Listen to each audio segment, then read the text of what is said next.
এবারের যে বাজেট পেশ হয়েছে এটা অত্যন্ত জনকল্যাণমূলক। এত সুন্দর বাজেট ভারতবর্ষের যেমন ইতিহাস বাজেট হলো আজ ঐতিহাসিক বাজেট। কারণ মোদিজির নেতৃত্বে পর পর তিনবারের রেকর্ড এই বাজেট পেশ হয়েছে। এটা একটা উল্লেখযোগ্য বিষয়, আনন্দের বিষয়। আর এই বাজেট সম্পূর্ণটাই জনগণের জন্য। কারণ আমরা এই বাজেটে দেখেছি প্রথম যেটা লক্ষ্য হয় ট্যাক্সেশনের দিকে। সেই ট্যাক্সেশনে অফুরন্ত ছাড়। আমার তো মনে হয় যারা এসএসসি আছেন টোটাল এসএসসির 40% ট্যাক্স এসএসসি কে এবার ট্যাক্স পে করতে হবে না। কারণ 7 লাখ টাকা পর্যন্ত ছাড়। যদিও এটা ছাড় ছিল 7 লাখ, কিন্তু এই 7 লাখের সঙ্গে 50,000 ছিল স্ট্যান্ডার্ড ডিডাকশন, এটাকে বাড়িয়ে 75,000-এর জায়গায় পৌঁছে দিয়েছে। অর্থাৎ আমরা যদি হিসাব করি 65,000 টাকা মান্থলি যে ব্যক্তি রোজগার করেন তাদের কোনো ট্যাক্স দিতে লাগবে না। আর 7 লাখ থেকে 10 লাখ এই যে ট্যাক্স 5%, 10 লাখ থেকে 15 লাখের অ্যাবভ যে হচ্ছে সে 30% ট্যাক্স। সেই কারণে এটা একটা ভালো দিক ট্যাক্সেশনের দিকে।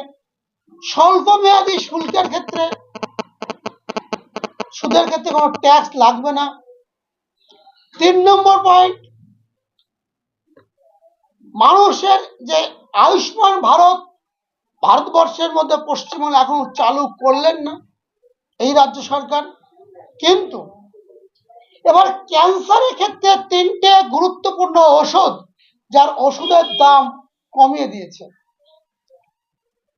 সোনা আমাদের সাধারণ মধ্যবিত্তের মেয়েদের বিয়ের ক্ষেত্রে যে আমরা মূল সমস্যায় পড়ি সেটাও কিন্তু মোদিজি বা নির্মলা সীতারামনের চোখ এড়িয়ে যায়নি। এবারে সেই সোনার দামটাও কমিয়েছে। আরো নিম্ন মধ্যবিত্ত যারা তাদের ক্ষেত্রে রূপার দামও কমিয়ে দিয়েছে। মোবাইল ফোন আমাদের প্রত্যেকটা মানুষের এখন অন্যর থেকে মোবাইল যেন বেশি গুরুত্বপূর্ণ। সেই মোবাইল ফোন, মোবাইল চার্জার এইগুলোর দাম কমিয়ে দিয়েছে। সেই কারণে যারা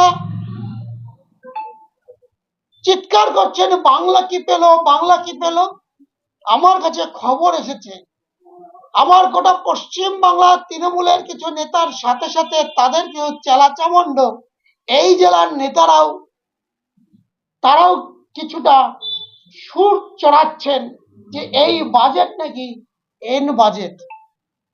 কিন্তু ভুললে চলবে না, এই বাজেট হচ্ছে কেন্দ্র সরকারের বাজেট, এটা রাজ্য সরকারের বাজেট নয়। আর এই রাজ্যে তো তাদের দিদিমণি বলেই দিয়েছেন আমি 97% কাজ আমি করেই দিয়েছি।